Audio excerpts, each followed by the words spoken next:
Now available in paperback and on ebook platforms such as Kindle and Smashwords. Isis, Bride of Dracula. The Goddess Next Door teams up with John Haynes to take on the Dark Vampire Lord in this Isis series adventure.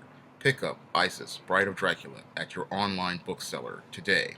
This is going to be a part two to my video series where I talk about why this Negro is psycho. Now, in the previous video, I talked about the 1960 Alfred Hitchcock horror classic Psycho and Norman Bates and his relationship with his mother. Now, the mother in Psycho was not a physical human being.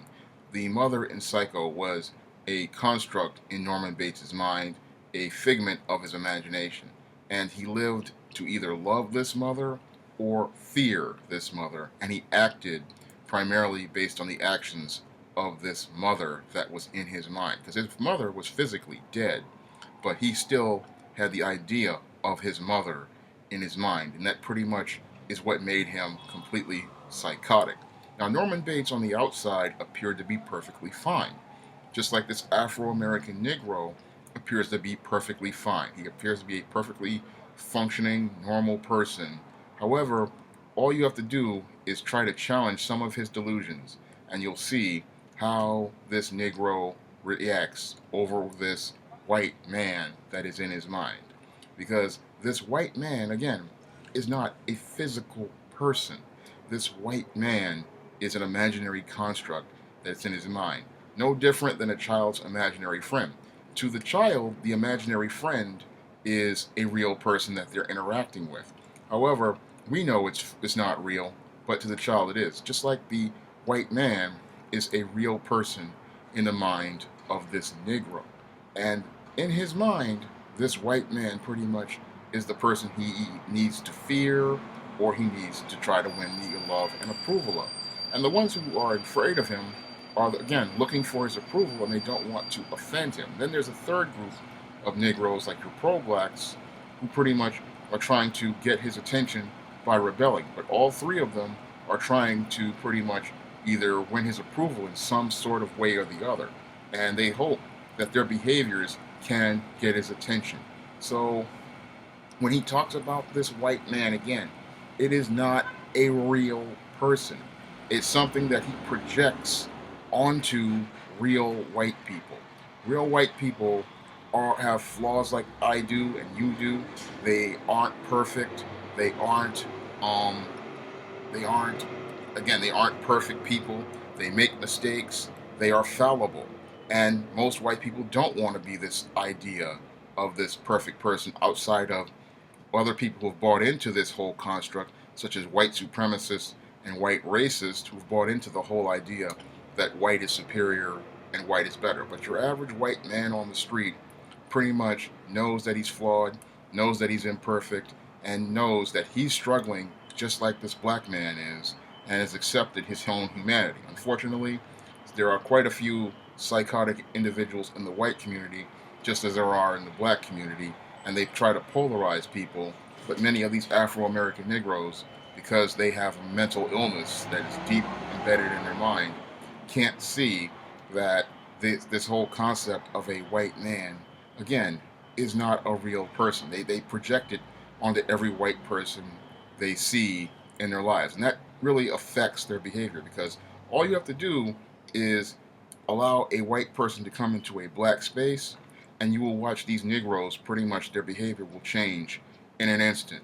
It's the behavior that, like the slouch body language, will change automatically to stiff. The way they talk will start to change, and they will pretty much, their entire demeanor will change over in an instant. And I've seen this happen in my own life at jobs that I've had, and it was mind-boggling to me. I mean, you could see two black guys or a black guy and a black woman sitting with each other, having a conversation. Automatically, the white person comes up to them, and it's not even an executive white person. It's a low-level janitor or some clerical, and the body language immediately changes. And they are doing this, they say, because they don't want to look bad in front of the white person. And again, this is not a physical person. This is about what is created in their minds. Their imagination has created this whole idea that they have to be a certain way around this white man. They have to be on their best behavior for this white man. They have to try to make efforts to please this white man. And that's why they act the way they act. And it's really, disturbing to see it because it's showing you how deep the mental illness that many of these Negroes have regarding white people. They don't see them from an objective perspective. Instead, they see them as someone to try to not offend, and in some ways, in sort of a godlike way. And this is why I can agree with David Carroll when he says that they deify white people, because I see the behaviors that many of these Afro-American Negroes participate in, and clearly it's a sign that there's something mentally wrong with quite a few of them as it relates to this whole idea of this white man. This is a delusion that they entertain, all the time. They think that this white man, they cannot offend him, and they want to try to get to please him. Now, there's another group of Negroes out here who are trying to get the same attention of this white man, and they're not trying to be good little boys about it, because quite a few of these Negroes, when they project this whole concept of white man in their minds, they're trying to win the approval of these imaginary white people, and they do it by trying to be good little boys, good little girls, and trying not to offend him. But then there are others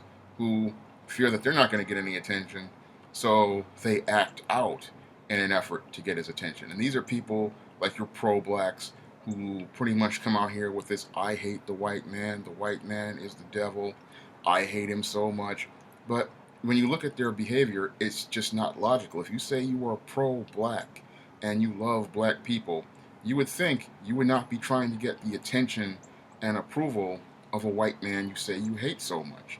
If you say you're so all about building a community for your people, again, that would be your priority. However, when we look at the behaviors of these pro-blacks, they clearly are psychotic because they are looking to win the approval and attention of this white man by acting in a rebellious way that pretty much gets him under his skin, and they're thinking that this is how they're going to get their needs met by this imaginary white man. Again, this shows us how mentally disturbed many of these Afro-American Negro males, are in their thinking regarding white men and this white man construct. And a lot of these Negroes, they would literally go to blows and try to get this white man's attention. And this is why you have these groups and factions, jockeying for position, because they're trying to chase the whole idea of winning the approval of this white man. Again, this is not a white man that is a physical person. This is an idea in their mind. And this is why your black community is not going anywhere, because many of these Negroes are trying to win the approval of a person who does not exist, trying to meet a standard for a person who does not exist, trying to be a part of a society, of an idea for a society that does not exist. Again, this white man is not a real person. This white man is not a real idea, is not a real thing, is not physical. It is a mental construct they have created over the years. This is a culture that has been passed down from generation to generation, that they have to they either fear this white man or they love him. But in many cases, they love him and they love to hate him. And just like the pro-blacks, love to hate the white man because they want to get his love, but they want to get it by showing their so-called hatred of him. But when we boil all their actions down again, they love this white man. And just like these other Negroes, the good little boys and good little girls love this white man. And the whole thing is, it's not a physical person. It is it is a construct in their mind, and they project it onto white people. They project the idea onto white people, and they project these concepts. And many of them, they want this to be real. And that's in the sad cases when they have these interracial relationships and other social interactions with white people. In many cases, this is where many of these Negroes wind up disappointed, because the expectation they had of real white people does not match the reality, and that pretty much is what really messes them up, because they're expecting to come in here with this imagined concept of this white person being some sort of godlike creature, but when they find out how human they actually are, they wind up becoming angry, disappointed, and extremely frustrated, because this white man is not anything like what they imagined in their minds. That's all I have to say for this video. You can comment, rate, and subscribe.